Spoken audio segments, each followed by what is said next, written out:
Election commission of India की press वार्ता में आप सबका बहुत बहुत स्वागत है। हमारे साथ honourable chief election commissioner of India Shri Gyanesh Kumar ji, honourable election commissioner doctor Sukhbir Singh Sandhu, honourable election commissioner doctor Vivek Joshi, election commission of India के उच्च अधिकारी Shri Manish Garg ji, senior deputy election commissioner, Shri Sanjay Kumar, deputy election commissioner, Shri Vijay Kumar Pandey, DDG law, और अन्य इलेक्शन कमीशन के ऑफिशियल्स जो हमारे साथ हैं। इस प्रेस कॉन्फ्रेंस का जो बेसिक फॉर्मेट है, it will be the honourable chief election commissioner will be addressing the media, that will be followed by a question and answer session. Questions will be generally taken in groups of 5, and the Honorable CEC would be answering them in one go. So you are requested that whenever you want to ask a question, kindly wait for your turn. There will be a micer who will be approaching you. Introduce yourself and your organization, and then you can ask your question. So that will be the basic format of the press conference. So kindly keep your mobile phones on the silent mode. Sir.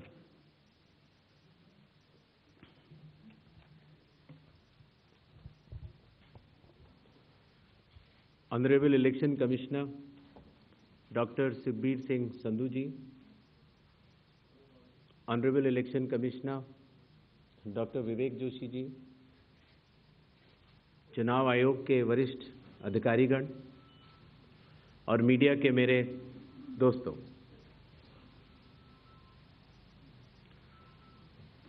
सबसे पहले चुनाव आयोग मतदाताओं के नाम एक संदेश देना चाहता है। भारत के संविधान के अनुरूप भारत का हर नागरिक जो 18 वर्ष की आयु पूरी कर चुका हो, उसे मतदाता अवश्य बनना चाहिए और मतदान भी अवश्य करना चाहिए। आप सभी जानते हैं कि कानून के अनुरूप हर राजनीतिक दल का जन्म चुनाव आयोग में रजिस्ट्रेशन से ही होता है। तो फिर चुनाव आयोग उन्हीं राजनीतिक दलों में भेदभाव कैसे कर सकता है? चुनाव आयोग के लिए न तो कोई विपक्ष है, न तो कोई पक्ष है, सब समकक्ष हैं। चाहे किसी भी राजनीतिक दल का कोई भी हो, चुनाव आयोग अपने संवैधानिक कर्तव्य से पीछे नहीं हटेगा। पिछले 2 दशकों से लगभग सभी राजनीतिक दल मतदाता सूची में त्रुटियों के सुधार के लिए मांग करते रहे हैं और इसी मांग को पूरा करने के लिए ही चुनाव आयोग ने गहन पुनरीक्षण अर्थात स्पेशल इंटेंसिव रिवीजन SIR की शुरुआत बिहार से की है।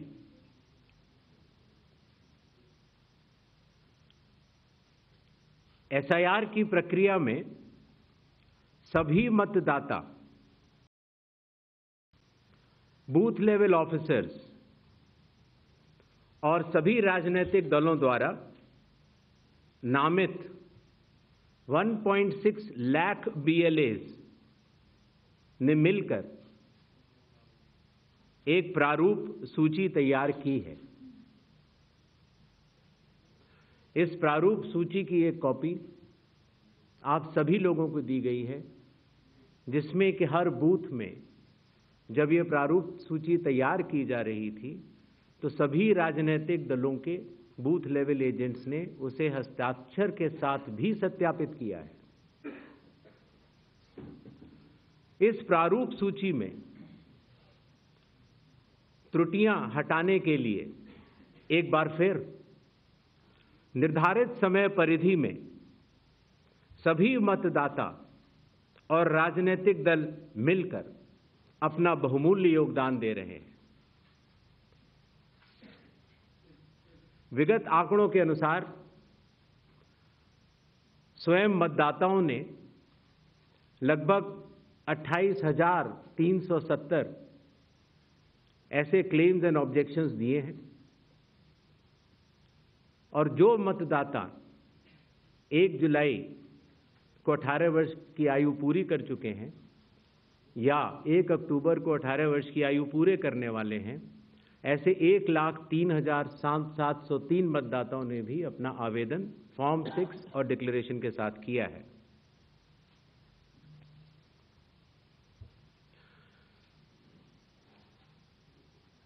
और इन क्लेम्स एंड ऑब्जेक्शंस के लिए, इन त्रुटियों को हटाने के लिए बिहार के एसआईआर में 1 अगस्त से 1 सितंबर का समय निर्धारित है। अभी भी 15 दिन का समय बाकी है। चुनाव आयोग सभी राजनीतिक दलों को उनके द्वारा नामित बूथ लेवल एजेंट्स को, नेशनल लेवल पॉलिटिकल पार्टीज को, स्टेट लेवल पॉलिटिकल पार्टीज को आह्वान करता है कि आने वाले 15 दिनों में जो भी प्रारूप मतदाता सूची उनको दी गई है उसमें अगर कोई भी त्रुटि हो तो उसको प्रिस्क्राइब्ड फॉर्म के तहत जमा करें। चुनाव आयोग के दरवाजे हमेशा सबके लिए समान रूप से खुले हुए हैं।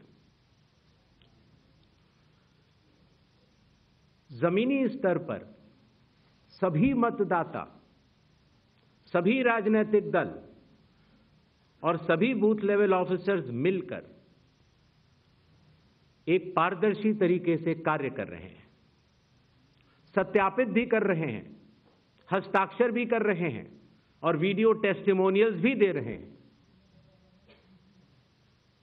यह एक गंभीर चिंता का विषय है कि राजनीतिक दलों के जिला अध्यक्षों और उनके द्वारा नामित बीएलएस के ये सत्यापित दस्तावेज, टेस्टिमोनियल्स, उनकी आवाज उनके स्वयं के राज्य स्तर के या राष्ट्रीय स्तर के नेताओं तक या तो पहुंच नहीं पा रही है और या फिर जमीनी सच को नजरअंदाज करते हुए भ्रम फैलाने की कोशिश की जा रही है। सत्य तो यह है कि कदम से कदम मिलाकर सभी स्टेक होल्डर्स बिहार के एसआईआर को पूर्ण रूप से सफल बनाने के लिए कटिबद्ध हैं, प्रयत्न कर रहे हैं और कठिन परिश्रम कर रहे हैं। जब बिहार के 7 करोड़ से भी अधिक मतदाता चुनाव आयोग के साथ खड़े हैं तो न तो चुनाव आयोग की साख पर कोई प्रश्न चिन्ह खड़ा हो सकता है और न ही मतदाताओं की साख पर। कानून के अनुसार अगर समय रहते मतदाता सूचियों में त्रुटियां साझा न की जाएं, मतदाता द्वारा अपना प्रत्याशी चुनने के 45 डेज के भीतर माननीय उच्च न्यायालय में चुनाव याचिका दायर न की जाए और फिर वोट चोरी जैसे गलत शब्दों का इस्तेमाल करके जनता को गुमराह करने का असफल प्रयास किया जाए तो यह भारत के संविधान का अपमान नहीं तो और क्या है। जहां तक कि मशीन रीडेबल मतदाता सूची का सवाल है, माननीय सुप्रीम कोर्ट 2019 में ही कह चुका है कि यह मतदाता की निजता का हनन हो सकता है। voter privacy can be breached. हमने कुछ दिन पहले देखा कि कई मतदाताओं की फोटो उनकी अनुमति के बिना मीडिया के समक्ष रखी गई, उनके ऊपर आरोप लगाए गए, उनका इस्तेमाल किया गया। क्या अपनी माताओं, बहुओं, बेटियों सहित किसी भी मतदाता की सीसीटीवी वीडियो चुनाव आयोग को साझा करनी चाहिए क्या? मतदाता सूची में जिसका नाम होता है वही अपने प्रत्याशी को चयनित करने के लिए वोट डालता है। लोकसभा के चुनाव की प्रक्रिया में 1 करोड़ से भी अधिक कर्मचारी, 10 लाख से भी अधिक बूथ लेवल एजेंट्स, 20 लाख से भी अधिक प्रत्याशियों के पोलिंग एजेंट्स चुनाव के लिए कार्य करते हैं। इतने सारे लोगों के समक्ष इतनी पारदर्शी प्रक्रिया में क्या कोई भी मतदाता वोट की चोरी कर सकता है? कुछ मतदाताओं द्वारा दोहरे मतदान के आरोप लगाए गए, सबूत मांगने पर जवाब नहीं मिला। ऐसे मिथ्या आरोपों से न तो चुनाव आयोग डरता है और न ही कोई मतदाता। जब चुनाव आयोग के कंधे पर बंदूक रखकर भारत के मतदाताओं को निशाना बनाकर राजनीति की जा रही हो, तो आज चुनाव आयोग सबको स्पष्ट करना चाहता है कि चुनाव आयोग निडरता के साथ सभी गरीब, अमीर, बुजुर्ग, महिला, युवा सहित सभी वर्गों और सभी धर्मों के मतदाताओं के साथ बिना किसी भेदभाव के चट्टान की तरह खड़ा था, खड़ा है और खड़ा रहेगा। जय हिंद, जय Bharat.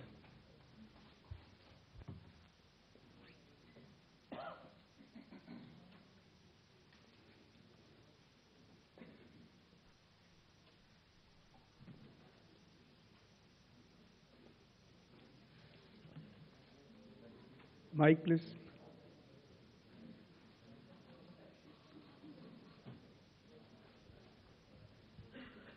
Sir, good evening. I am Prashant from Asianet News. Sir, here. Prashant from Asianet News. As you know, after Rahul Gandhi's press conference, there are many issues coming up from different states, including states like Kerala. Will you initiate an inquiry into all these allegations which are coming from different states? Next, 5 questions. 22.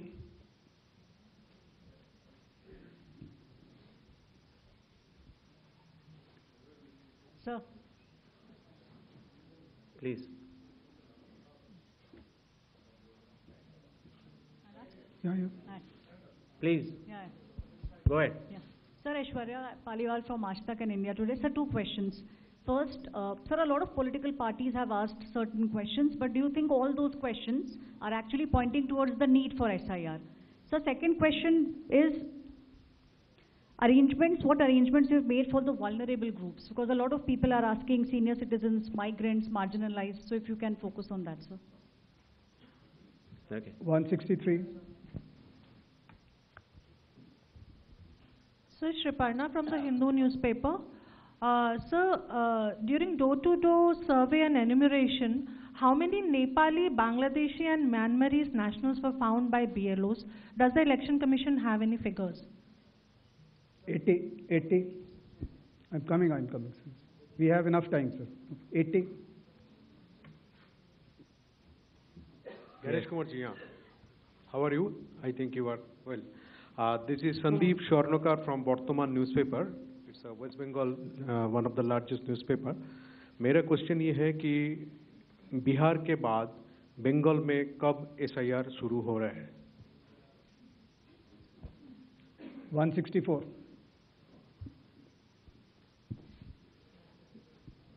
Sir Neeraj हूँ, news 18 India से, network 18 से। हमारा सवाल है कि special summary revision सालाना तौर पे होता है हर साल, तो SIR की ज़रूरत आपको कौन सा मतदाता सूची दोनों प्रक्रिया से अलग मिलेगा, हम ये जानना चाह रहे हैं। और एक सप्लीमेंट्री सवाल है इसी के साथ कि आपने कहा कि कुछ पॉलिटिकल पार्टीज के नेता भ्रम फैलाने की कोशिश कर रहे हैं।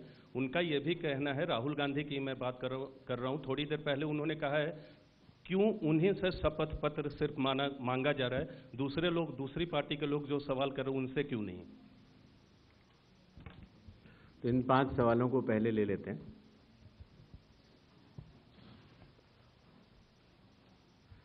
हमारे सारे मीडिया बंधुओं के माध्यम से मैं देश के मतदाताओं को ये बतलाना चाहता हूं कि जब भी मतदाता सूची का रिवीजन होता है तो उसकी प्रक्रिया वही होती है जो मैंने आपको अभी शुरू में बताई। अर्थात सबसे पहले बूथ लेवल ऑफिसर्स और BLAs, राजनीतिक दलों के BLAs मिलकर एक ड्राफ्ट तैयार करते हैं और उसके बाद सभी राजनीतिक दलों को और उसी असेंबली कॉन्स्टिट्यूएंसी के मतदाताओं को ये अधिकार होता है कि वो उसमें त्रुटियां सुधारने के लिए आवेदन कर सकें। आवेदन 3 तरह के हो सकते हैं, या तो किसी का नाम छूट गया हो तो फॉर्म 6 होता है, या किसी का नाम गलत जुड़ गया हो या किसी और को जुड़वाना हो तो फॉर्म 7 होता है, और या कई बार उसमें विवरण गलत हो जाए, आपकी नाम की स्पेलिंग गलत हो जाए, फोटो गलत हो जाए, एड्रेस गलत हो जाए तो फॉर्म 8 होता है। तो ये क्लेम्स एंड ऑब्जेक्शंस का जो पीरियड होता है ये बहुत महत्वपूर्ण होता है और इसमें सभी राजनीतिक दलों की भागीदारी और मतदाताओं की भागीदारी भी आवश्यक होती है। जब ये सारे क्लेम्स एंड ऑब्जेक्शंस आ जाते हैं तो उसके बाद जो उस इलाके का SDM होता है, जिसको कई जगहों पर इलेक्टोरल रजिस्ट्रेशन ऑफिसर भी बोलते हैं, जो कि स्टेट गवर्नमेंट का एक अधिकारी होता है, वो उस पर एक निर्णय लेता है और निर्णय करने के बाद एक अंतिम सूची का प्रकाशन करता है।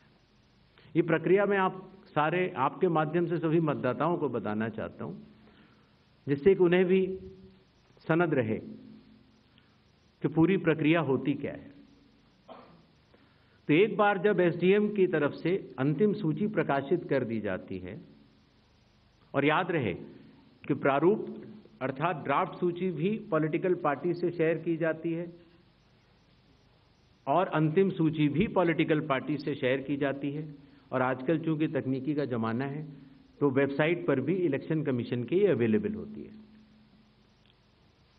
इसके बाद भी अगर कोई भी त्रुटि रह जाए तो उस जिले के DM के पास एक अपील होती है,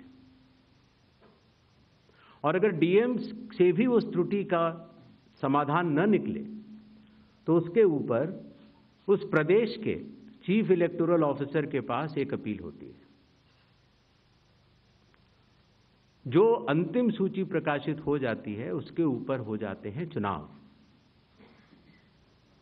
जब चुनाव होते हैं तो पॉलिटिकल पार्टीज अपने कैंडिडेट्स को खड़ा करती हैं और उन कैंडिडेट्स को यह सूची एक बार फिर दे दी जाती है कि इस सूची के ऊपर मतदान होगा, और ये सूची मतदान केंद्रवार दी जाती है। इस प्रक्रिया के बाद जब चुनावी मतदान होता है तो मतदान केंद्र के अंदर हर प्रत्याशी को यह अधिकार होता है कि वो पोलिंग एजेंट्स को नामित करे, और वही सूची पोलिंग एजेंट्स के पास भी होती है। तो उदाहरण के तौर पर जब हमारा कोई मतदाता जब मतदान करने जाता है तो पोलिंग एजेंट्स देखते हैं और अगर कोई गलत व्यक्ति जा रहा है या कोई 2 बार जा रहा है तो उसके ऊपर ऑब्जेक्शन भी कर सकते हैं। मतदान प्रक्रिया समाप्त होने के बाद मतगणना होती है और मतगणना के बाद रिटर्निंग ऑफिसर रिजल्ट्स डिक्लेयर कर देते हैं। ये एक डिसेंट्रलाइज्ड कंस्ट्रक्ट है। संविधान के अनुसार ये पूरी जिम्मेदारी चुनाव आयोग की है, लेकिन लोक प्रतिनिधित्व कानून के तहत चुनाव आयोग तो एक छोटा सा 800 लोगों का एक समूह है, तो लोक प्रतिनिधित्व कानून के तहत चीफ इलेक्टोरल ऑफिसर, हर जिले का डिस्ट्रिक्ट कलेक्टर, जिसको डिस्ट्रिक्ट इलेक्टोरल ऑफिसर भी कहा जाता है, हर असेंबली कॉन्स्टिट्यूएंसी का इलेक्टोरल रजिस्ट्रेशन ऑफिसर जो कि एसडीएम भी होता है, बूथ लेवल ऑफिसर्स, ये सभी के सभी सिर्फ इसी काम के लिए चुनाव आयोग के पास डेपुटेशन पर भी रहते हैं। सिर्फ मतदाता सूची और आंकड़ा जो है क्यों इतना ज्यादा भिन्न, पहले ये सब क्यों नहीं हुआ? इसी के साथ में उसी से जुड़ा हुआ सवाल ये है, विपक्षी पार्टियां ये कह रही हैं इसका मतलब तो ये है 2024 का 1 साल पहले जो चुनाव हुआ था वो इसका मतलब जो तमाम आप 65 लाख का आंकड़ा अभी दे चुके हैं, हो सकता है ये आने वाले दिनों में और बढ़े, उन फर्जी मतदाताओं के साथ में हुआ था क्या चुनाव? ये तो सिर्फ बिहार की बात हो रही है, तो क्या इन फर्जी मतदाताओं के साथ में 2024 का चुनाव हुआ था? तीसरा सवाल इसी से जुड़ा हुआ, क्या ये एनआरसी हो रहा है एसआईआर की आड़ में? ये सवाल लगातार कहा जा रहा है, और वो क्यों कहा यह जा रहा है कि एक धर्म के लोगों को वोट काटे जा रहे हैं, एक पार्टी को फायदा पहुंचाने के लिए कार्रवाई की जा रही है, तो लगातार इस तरीके के सवाल। 185। मेरा नाम मुकेश कुमार सिंह है, मैं एक फ्रीलांस जर्नलिस्ट हूं। मैं आपसे जानना चाह रहा हूं कि इस बात का ग्रेडिंग कैसे की जाएगी कि जो अभी आपने उदाहरण देके बताया कि ईपीआईसी में एक आदमी नाम डुप्लीकेट करेगा, जब तक आपके पास कोई यूनिक फीचर नहीं होगा, जैसे आधार के मामले में बायोमेट्रिक्स एक यूनिक फीचर का काम करता है हर इंडिविजुअल के लिए ना, उसी तरीके से अगर आप ईपीआईसी से इसको नहीं जोड़ेंगे तो ये संभव ही नहीं है कि आप कभी जिंदगी में डुप्लीकेसी को चेक कर पाएं, चाहे कितने एफर्ट्स कर लें। यहाँ आपको टेक्नोलॉजी की ही मदद लेनी पड़ेगी, मैनुअली ये ह्यूमनली पॉसिबल नहीं है। और इसी से जुड़ा हुआ सवाल ये भी है कि जब इस तरह की चीज़ें हमारे सामने आती हैं, यानी डुप्लीकेसी को चेक करने की, वही डुप्लीकेसी हमारे सामने जब वोटर लिस्ट में सामने आती है तो एक नया बखेड़ा खड़ा होता है। आप चुनाव आयोग के सामने सबसे इंपॉर्टेंट चीज़ ये है कि अगर किसी चीज़ की शिकायत की जा रही है तो क्या चुनाव आयोग सबसे पहले शिकायत की जांच करने पे जोर देगा या शिकायतकर्ता कौन है उसकी जो है वो कलई खोलने पे जोर देगा? ये एक ऐसी सवाल, एक कॉन्स्टिट्यूशनल इंस्टीट्यूशन पे इस तरह का दाग भी लगना अपने आप में शर्मनाक है। यानी अगर उससे आप हमें बचाइए, इस देश को तो बचाइए, इस डेमोक्रेसी को बचाइए, हम आपसे ये उम्मीद करते हैं। 247। नहीं, just one. I'll come back to you. No problem. Damini Nath from the Indian Express. Sir, 7.24 crore electors forms were received as of 1st August. So how many of these submitted documents along with that? And now that 15 days are over, how many more documents have been made for these electors? And the other question I have is regarding, recommended by BLO and not recommended. What is the basis on which BLO will recommend or not recommend if the documents have not been submitted? 39. Good afternoon sir, Manohar Kesari, news x और India news से। Sir चुनाव आयोग लगातार clarify कर रहा है और कह रहे हैं सारे डाटा जो है सो मिसलीड करने वाले हैं, लेकिन आज भी राहुल गांधी ने इस बात को कहा है कि महाराष्ट्र में 1 करोड़ मतदाता जोड़ा गया, वोटों का हेराफेरी लगातार किया जा रहा है। तो क्या इससे चुनाव आयोग की छवि धूमिल नहीं हो रही है? अगर धूमिल हो रही है तो आप लोग लीगल एक्शन उनके खिलाफ क्यों नहीं ले रहे हैं? दूसरा, लगातार वोटर का जो है सो ट्रस्ट चुनाव आयोग पर इससे कम हो रहा है, तो ट्रस्ट बढ़ाने के लिए आप लोग क्या करेंगे? 218। हेलो, इधर सर, मैं सर इधर राइट साइड, प्रशांत देव न्यूज़ 24 से। 2 सवाल हैं सर मेरे। पहला सवाल ये है कि जो 65 लाख नाम कटने की बात तो ठीक है, आंकड़े बढ़ भी सकते हैं, घट भी सकते हैं, कितने नाम जुड़े फॉर्म 6 के, मतलब नए मतदाताओं, जब से एसआईआर शुरू हुई कितने नाम जुड़े? दूसरा, आपने कई बार ये बात कही कि निराधार आरोप लगाए जा रहे हैं, वोट चोरी की जा रही है जिसमें कोई सत्यता नहीं है। अगर ये बात सच है, दूसरी तरफ आप ये कहते हैं कि वैध मतदाता कोई छूटे नहीं, और अगर कोई लीडर, कोई भी लीडर अगर इस तरह का झूठ बोल रहा है, क्या आपके पास कोई अधिकार नहीं है उनके खिलाफ कानूनी कार्रवाई करने का? आप उनको बनाते हैं, रजिस्ट्रेशन देते हैं। ये दो सवाल है सर। पहला ये था कि 6 महीनों में इतने मृत लोग कैसे पाए गए। शायद इसका जवाब मैं पहले दे चुका था कि पिछले 20 सालों से जब ये नॉर्मल रिवीजन होता है तो घर घर जाकर इन्यूमरेशन फॉर्म नहीं दिया जाता है, और शायद इसलिए कई बार जब घरों में किसी की मृत्यु हो जाती है तो वो इन्फॉर्मेशन बीएलओ के पास कैसे आएगी? तो बीएलओ के पास अगर उस परिवारजनों ने न बताई तो बीएलओ के पास संभव नहीं होगा। इसीलिए 22 लाख मतदाता कोई 6 महीने में मरे हुए नहीं हैं। ये वो मृत मतदाता हैं जो लगभग पिछले 20 सालों में रिकॉर्ड करने से छूट गए, और इन्यूमरेशन फॉर्म की वजह से ये सत्य सामने आ रहा है। एक बात जो मैं आपके माध्यम से भारत की जनता तक पहुंचाना चाहता हूं वो ये है कि मतदाता सूची एक विषय है और मतदान करना दूसरा विषय है।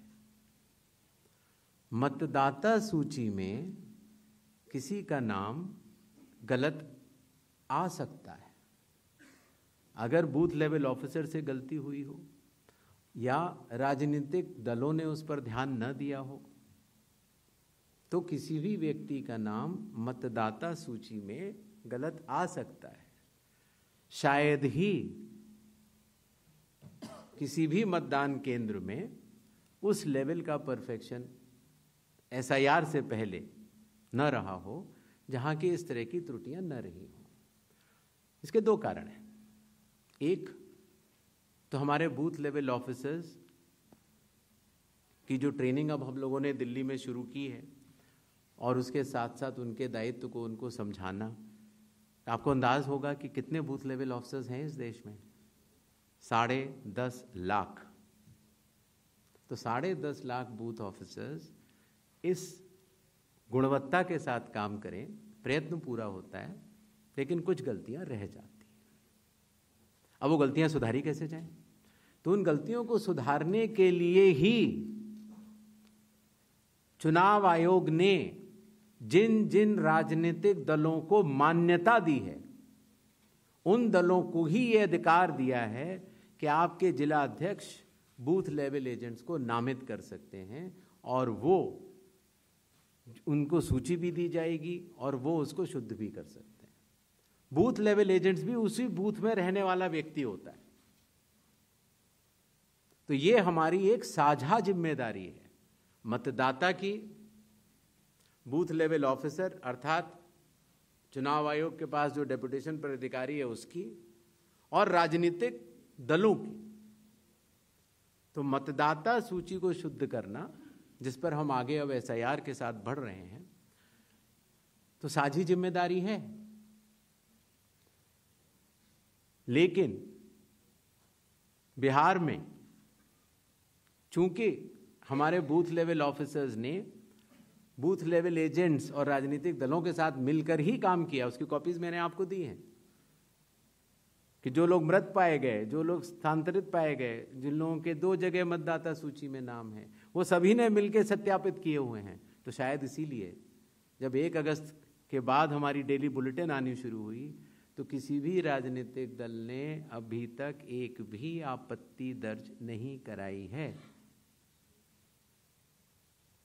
तो क्या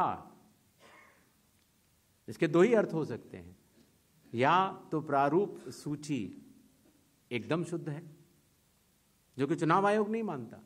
चुनाव आयोग कह रहा है कि 1 सितंबर तक हम समय देते हैं, इसमें त्रुटियां हो सकती हैं, आइए सब लोग आइए इसको शुद्ध करते हैं। 15 दिन अभी बाकी हैं। 1 सितंबर के बाद अगर उसी तरह के आरोप लगने शुरू हुए तो जिम्मेदार कौन? हर मान्यता प्राप्त दल को अभी भी 15 दिन बाकी हैं। अगर आपको अंदाज हो तो 1.5 लाख से ज्यादा बूथ लेवल एजेंट्स हैं बूथ लेवल ऑफिसर तो सिर्फ जब हम लोगों ने किया था तो 77,000 थे, उसके आधे थे। हम लोगों ने ये काम 20 दिन में समाप्त कर दिया था। तो मतदाता सूची का गहन परीक्षण, एक एक नाम के आगे मैं निवेदन करना चाहता हूं, आपके जरिए आह्वान करना चाहता हूं कि सभी 12 राजनीतिक दल, चाहे वो राष्ट्रीय पार्टी के हों चाहे वो स्टेट पार्टीज के हों, अभी भी समय रहते 1 सितंबर से पहले इसमें गलतियां बताएं। चुनाव आयोग सुधारने के लिए तैयार है, लेकिन 1 सितंबर के बाद नहीं, क्योंकि उसके बाद वही दौर शुरू हो जाता है कि मतदाता सूची एक अलग चीज होती है और मतदान अलग चीज होती है। मतदान में जब कोई वोटर वोट करने जाता है और वो बटन दबाता है तो एक ही बार दबा सकता है। मतदाता सूची में अगर 2 जगह नाम हो तो वोट चोरी कैसे? नहीं हो सकती। वोट तो एक मतदाता एक ही बार डाल सकता है, और इसीलिए हमने कहा था कि चूंकि इस तरह की पीपीटीज बनाई जाएं जिसमें कि चुनाव आयोग के डेटा को गलत तरीके से एनालाइज किया जाए और उसके जरिए ये कहा जाए कि चूंकि मतदाता सूची में ये नाम है इसीलिए मतदान गलत हुआ। मतदाता सूची और मतदान 2 अलग विषय हैं और इन दोनों को अलग अलग ही देखा जाता है। दोनों के कानून भी अलग हैं। मतदाता सूची का कानून है लोक प्रतिनिधित्व कानून 1950 और मतदान करने का कानून है लोक प्रतिनिधित्व कानून 1951। दोनों के नियम अलग हैं, दोनों के लोग अलग हैं, और दोनों चीजों को जुड़ा के ऐसा भ्रम फैलाना कि अगर मतदाता सूची में कोई ऐसी चीज है, जैसे एक विषय आया था, किसी ने कहा कि साहब हाउस नंबर 0 है, 80,000 लोगों के हाउस नंबर 0 हैं, इसीलिए वो फर्जी हैं। अगले दिन कई सारे मतदाता खड़े हो गए, उन्होंने कहा नहीं साहब हम तो यहां रहते हैं। तो आपके थ्रू मैं जनता को बताना चाहता हूं कि हर पंचायत और हर म्यूनिसिपैलिटी में जरूरी नहीं है कि आपका घर होते हुए भी उसको घर का नंबर दिया गया। तो चुनाव आयोग जो कि एक एक मतदाता को ढूंढ कर उसका वोट डलवाता है, आपको पता है अरुणाचल प्रदेश का एक गांव है मालेगांव, जहां सिर्फ एक मतदाता बहन के लिए पूरा चुनाव आयोग 2 दिन तक ट्रैकिंग करके जाता है और उनका वोट लेके आता है। वही चुनाव आयोग जो गिर फॉरेस्ट के पीछे एक महंत हैं, उनके लिए 1.5 दिन की ट्रैकिंग करने जाता है, पूरा वोट बूथ बनाता है और वोट लेके आता है। उस कर्मठता से, और आज से नहीं 75 सालों से उस विरासत से, कर्मठता से कार्य करने वाले चुनाव आयोग के ऊपर अगर निराधार आरोप आप मतदाता सूची और मतदान को मिला के और जनता के सामने अगर ये कहें कि चोरी हो रही है तो ये गलत बात है। जनता सब समझती है।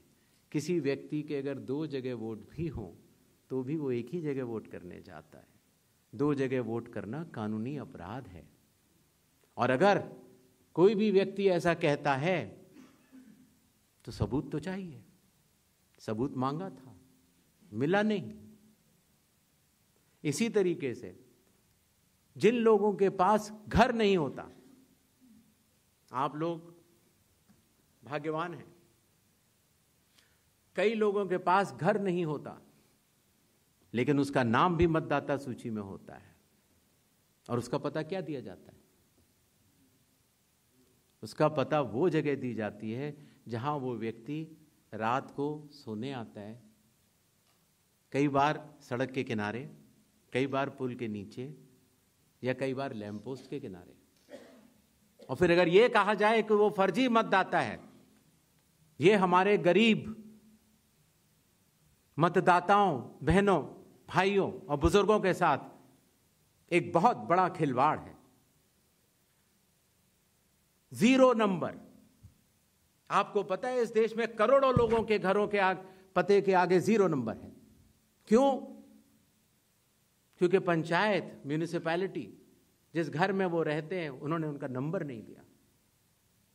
शहरों में अनऑथराइज्ड कॉलोनीज हैं जहां उनको नंबर नहीं है, तो वो अपने फॉर्म में क्या पता भरें? तो चुनाव आयोग के निर्देश कहते हैं अगर ऐसा कोई भी मतदाता इस देश में है, चुनाव आयोग उसके साथ खड़ा है और उसको नोशनल नंबर देगा, और चूंकि कंप्यूटर में जब उसको भरते हैं तो वो 0 दिखता है। इसका अर्थ ये नहीं है कि वो मतदाता नहीं है। मतदाता बनने की शर्तों में आपका पता इतना अनिवार्य नहीं है जितनी कि आपकी नागरिकता और आपके 18 वर्ष की आयु पूरा होना, और जितना कि आप उस बूथ के आजू बाजू में रहते हैं। इन अनिवार्यताओं के तहत ही आपका वोट बनता है। शिकायत के ऊपर जांच क्यों नहीं होती, इस सवाल का जवाब भी देना बनता है। अगर मीडिया में किसी एक व्यक्ति के बारे में शिकायत आ जाए तो चुनाव आयोग कहता है कि नियम में तो नहीं है लेकिन कर लेनी चाहिए।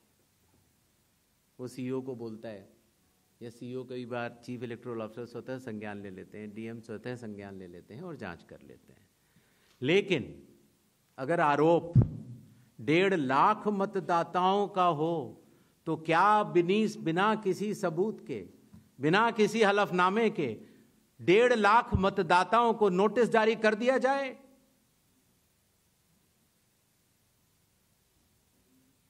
क्या यह न्याय संगत होगा?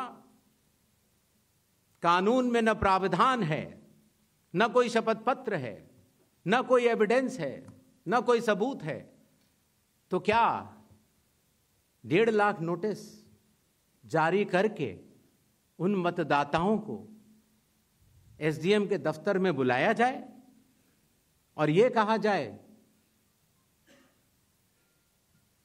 कि आप फर्जी हैं? क्या मतदाता चुनाव आयोग से यह नहीं पूछेगा कि आपके पास क्या सबूत है?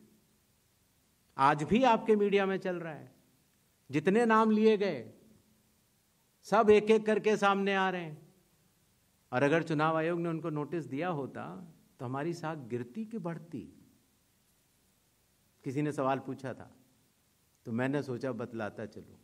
बिना किसी सबूत के किसी भी वैलिड मतदाता का नाम नहीं कटेगा। चुनाव आयोग हर मतदाता के साथ चट्टान की तरह खड़ा हुआ है। अगर कोई सोचता है कि एक पीपीटी देकर, जो कि चुनाव आयोग के आंकड़े नहीं हैं, चुनाव आयोग ने मतदाता सूची जरूर दी है, लेकिन पीपीटी में गलत तरीके से एनालाइज करना, गलत आंकड़े देना और यह कहना कि पोलिंग ऑफिसर ने कहा है कि इस महिला ने 2 बार वोट दिया है,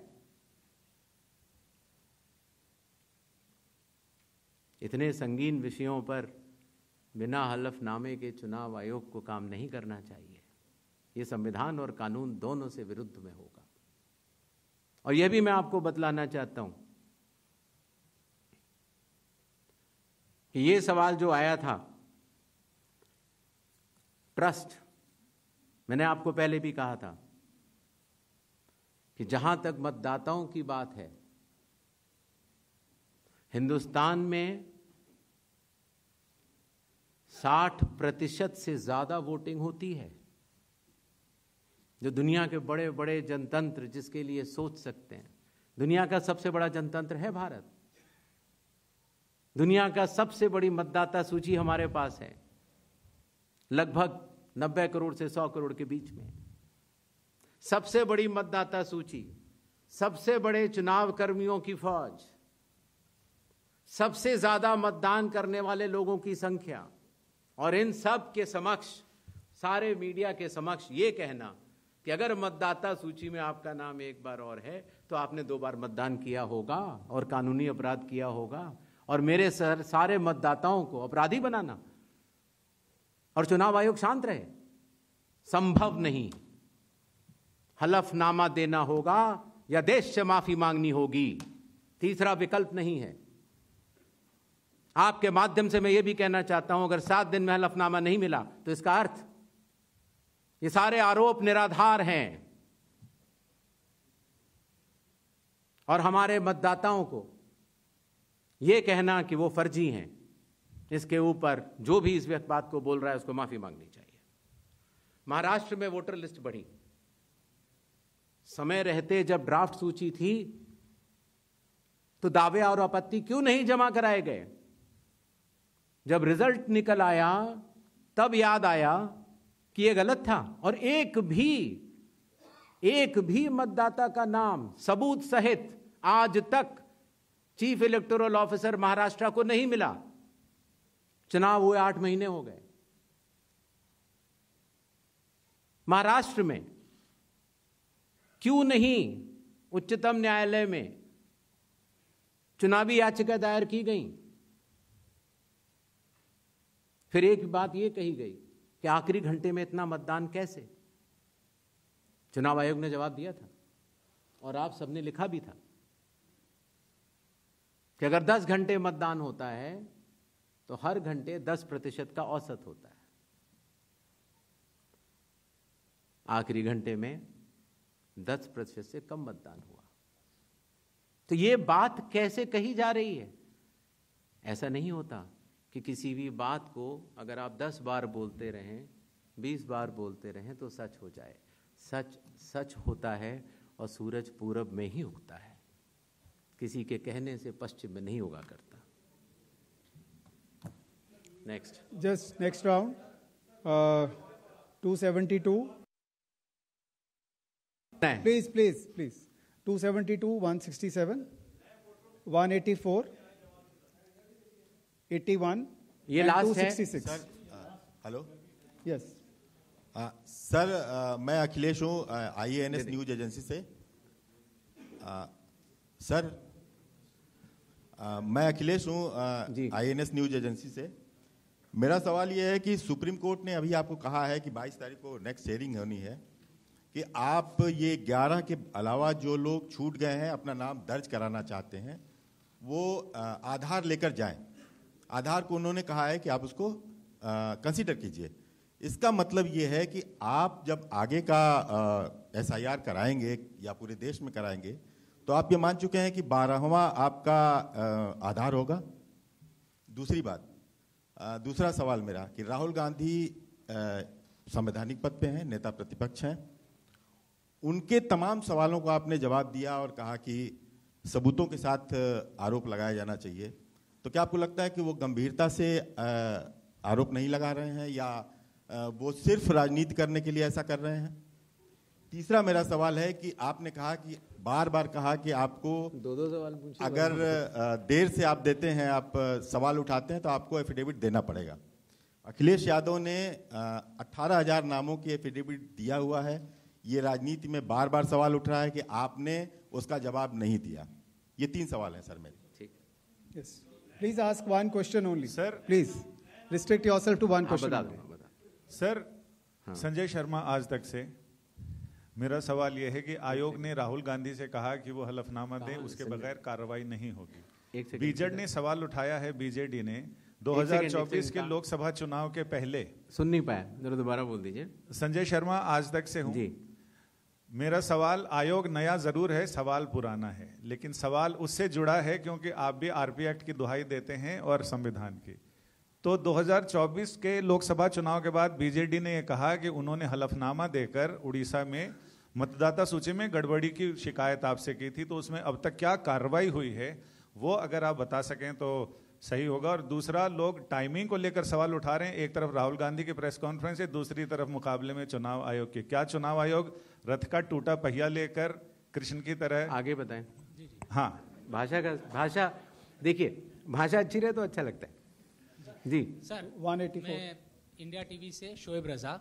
मेरा सवाल सर ये है कि बिहार में जो ड्राफ्ट की सत्यता की जांच हो रही है, बाद में जो सर्टिफिकेट दिए जा रहे हैं, ऐसी बहुत बड़ी आबादी है। हम गए थे बिहार में, जो वो दस्तावेज 11 के 11 में से एक भी नहीं दे पा रहे। अभी हम देख रहे थे कि उनमें से मूल निवास प्रमाण पत्र के लिए एक होड़ मची हुई है बनाने की, आधार से ही बन रहा है वो भी। तो उन लोगों के लिए मुश्किल ये हो रहा है कि जो 15 दिन का अब समय बचा है उसमें भी अगर वो मूल निवास प्रमाण पत्र या इस तरह कोई सर्टिफिकेट नहीं बनवा पाते और एक बड़ी आबादी ऐसी रह जाती है जिसकी सत्यता नहीं होती, तो उनके लिए आप लोग क्या करेंगे? 266 इधर दीजिए। 266। Sir, Anubhuti Bishnoi from the Economic Times. So I'll repeat this question because you haven't replied to that one. 7.2 crore enumeration forms have come in. How many have come in without any of the 11 documents? I told her I'll reply. Yes. 81. Sir, second, sir, in 2004, when intensive revision was carried out, it's an EC order which clearly states that Arunachal and Maharashtra are being left out of intensive revision because polls are due, assembly polls are due within months. But you have, the Election Commission this time has set aside that principle for Bihar. If you could explain that. Okay. Third, when you took over as CEC, you have identified political parties as a key stakeholder. And you've also held rounds of meetings and consultations with them. Do you think, given the kind of criticism SIR has drawn, maybe there should have been a wider consultation with political parties before embarking on such a massive exercise? Sir, मैं Manish Agarwal Navbharat time से। हाँ sir, जैसा कि आपने कहा राहुल गांधी के बारे में कि हलफनामा देना होगा या देश से माफ़ी मांगनी होगी 7 दिन के अंदर, नहीं तो हम मानेंगे सारे आरोप निराधार हैं। अगर राहुल गांधी ऐसा नहीं करते हैं तो क्या भ्रम की स्थिति ऐसी देश में फैली रहेगी? चुनाव आयोग अपने स्तर पे क्या इस बात को कंफर्म करेगा कि जो वोटर लिस्ट हमारी है वो बिल्कुल ओके है और आरोप निराधार हैं? सेकंड इज, जो SSR हर साल होता है सर, जैसे बिहार की बात करें तो 22 साल बाद हो रहा है, तो 3 साल वोटर हर साल जुड़े, 65 लाख अगर वोटर, तो क्या हमारी चुनाव आयोग की कोई जिम्मेदारी नहीं जो हर साल SSR हो रहा है कि वे कैसे एटलीस्ट डेड वोटर कैसे जुड़ रहे हैं हर साल, तो क्या उनकी भी कोई जवाबदेही बनती है सर? Thank you. पहली बात, That's okay, that's please. पहली बात ये दोबारा आई कि साहब डेट्स को लेकर पूछा गया, तो मैंने स्पष्ट किया था कि लोक प्रतिनिधित्व कानून के अंतर्गत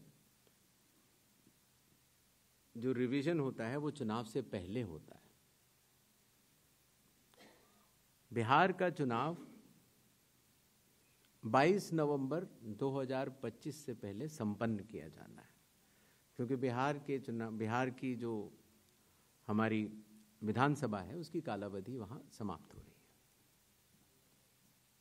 हमारे पास 1 जनवरी 2025 का एक स्पेशली रिवाइज किया हुआ एक रोल था, इंटेंसिव नहीं था। आमूमन तौर से चुनाव से 6 महीने से अगर ज्यादा हो तो हम लोग को वोटर लिस्ट रिवाइज करनी चाहिए। तो अगर 1 जनवरी से 22 नवंबर तक हम रिवाइज नहीं करते तो इस 11 महीने से ज्यादा के अरसे में काफी त्रुटियां हो सकती थी। अगर हम 1 अप्रैल 4 ही तारीख को हो सकता है रिवीजन कानून के तहत, 1 जनवरी, 1 अप्रैल, 1 जुलाई और 1 अक्टूबर, तो उन्हीं तारीखों को जो 18 साल की उम्र प्राप्त करते हैं उनको वोट का अधिकार मिल जाता है। तो अगर हम 1 अप्रैल करते तो फिर ये बात आती कि अभी तो आपने SSR कराया है तो आप फिर करा रहे हैं। अगर हम 1 अक्टूबर करते तो ये बात आती कि बिल्कुल चुनाव सर पर है। तो एक ही विकल्प उपलब्ध था और वो था 1 जुलाई की क्वालिफाइंग डेट मानते हुए एक रिवीजन होना चाहिए। दूसरा विषय, तो इंटेंसिव रिवीजन क्यों, SSR क्यों नहीं? ये बात मैं आप लोग ही तो कह रहे हो कि SSR में इतना गहन परीक्षण नहीं हुआ, इसीलिए कई त्रुटियां पाई गईं जो कि अब इन्यूमरेशन फॉर्म से आ रही हैं। दरअसल SIR ही तो है जो इन सारे आरोपों का जवाब है। अगर SIR में सब लोग मिलकर, सारी राजनीतिक पार्टियां मिलकर अगर मतदाता सूची को शुद्ध बनाने के लिए, राजनीतिक उद्देश्यों से परे जाकर राष्ट्र निर्माण के लिए, राष्ट्र सेवा के लिए अगर मतदाता सूची को शुद्ध बनाने के लिए काम करना चाहें तो आज भी बिहार में 15 दिन बाकी हैं और चुनाव आयोग उन सभी का शुक्रगुजार रहेगा जो मतदाता सूची शुद्ध करने के लिए अपना योगदान देंगे। ये बात कही गई कि किसी एक राज्य से, उड़ीसा से या उत्तर प्रदेश से कुछ शिकायतें की गई। बात वहीं की वहीं है।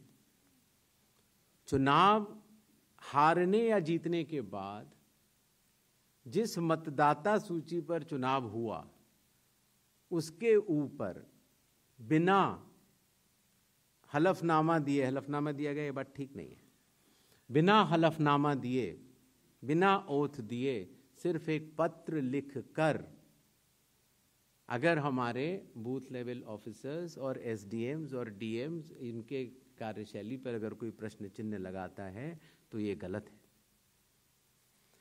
एक सवाल जो मैं पिछली बार जवाब नहीं दे पाया था कि साहब जो ये SIR बिहार में चल रहा है उसमें कितने लोगों के डॉक्यूमेंट आ गए, कितने लोगों ने रिकमेंड किया, किस बूथ लेवल क्या रिकमेंड किया, डाटा लेने की कोशिश तो हो रही है, लेकिन मैंने आपको पहले बताया था कि चुनाव आयोग मल्टी लेवल कंस्ट्रक्ट से काम करता है। Booth level officer booth level पर है, जहां औसतन करीब 1000 से कम मतदाता है, 200 घर हैं।